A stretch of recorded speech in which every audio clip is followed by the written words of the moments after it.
huge amount of dew, and it just দুনিয়ার শক্তি নিয়ে আসলেও মোস্তাফিজকে যেতে দেব না। ম্যাচ শেষে উপস্থাপকের প্রশ্নের জবাবে বিসিবিকে হুমকি দিয়ে মোস্তাফিজকে নিয়ে একই বললেন চেন্নাইয়ের অধিনায়ক ঋতুরাজ গায়কোয়াড়। দর্শক, আইপিএলের 17তম আসরের 49তম ম্যাচে মুখোমুখি হয়েছিল চেন্নাই সুপার কিংস ও পাঞ্জাব কিংস। দুই কিংসের লড়াইয়ে টসে জিতে বর্তমানে চ্যাম্পিয়ন চেন্নাইকে আগে ব্যাটিংয়ের আমন্ত্রণ জানিয়েছিল পাঞ্জাব।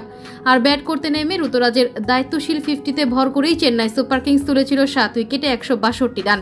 অর্থাৎ মোস্তাফিজদের বোলিং সামনে জিততে হলে পাঞ্জাব কিংসকে করতে হবে 163 রান।